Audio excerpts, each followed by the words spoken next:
We told you at the top of the show about the civil war brewing among Democrats.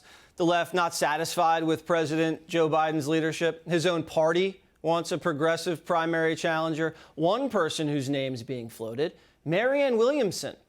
She ran for the nomination last time, debated Biden, and captured our attention.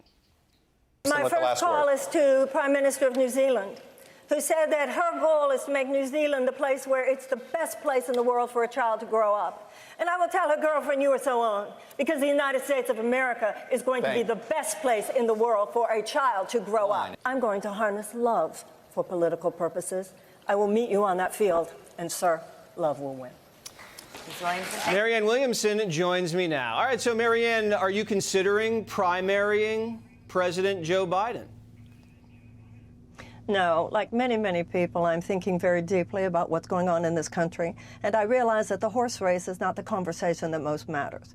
You know, to listen to Fox, to listen to CNN, to listen to MSNBC, it's all about left versus right, isn't it? But I don't think that that's the real political divide that most matters in this country. I think that's kind of a cartoonish version of the political divide in this country that makes billions of dollars for political forces and media forces. The real political divide in this country, Jesse, is between the powerful and the powerless. And the powerful few are headquartered in both major political parties. It is the corporate-backed forces, whether it's big pharmaceutical companies, big oil companies, military defense contractors, et cetera, that are obstructing the financial well-being and the greater economic and professional and just personal opportunities of the American people. That's what concerns me. I would agree with that there's office, definitely a big guy versus little guy scenario, and that's always been the case, and that's something this country has to address.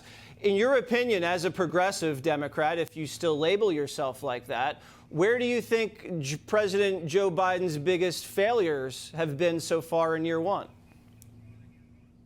Not pushing back. The biggest failures of Joe Biden, to me, are the same as the biggest failures of Donald Trump and Barack Obama and every president in modern history, which is a refusal to take on in any fundamental way the dominance of these corporate forces. I mean, if you look at the actual economic opportunities of the average American, have they really been that different no matter who?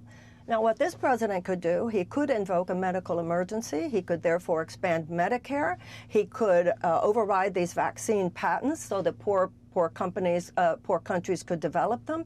He could cancel the college loan. He could do so much. He could free Assange. He could decriminalize marijuana. There are so many things that could be done with the power of the presidency. But what has happened is that the presidency itself is such a partisan thing.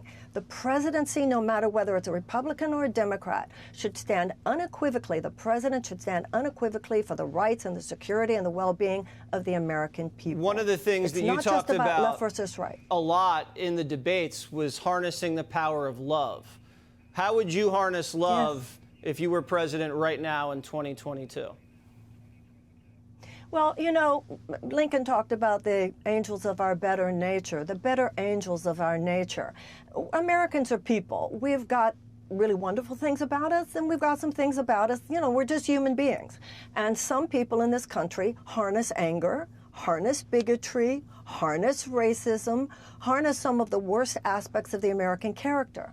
And what we need as a president, what we need is all of our leaders to harness the nobility and the intelligence and the decency and the dignity of the American people.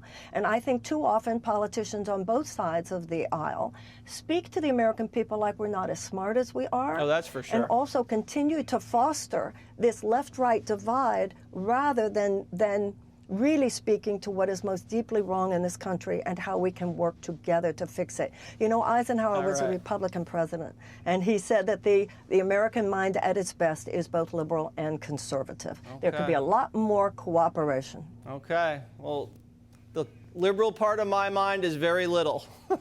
It's a lot of conservative. The what part of your mind is very little? Wait, the what part of your mind is very little? The liberal part. But that's okay.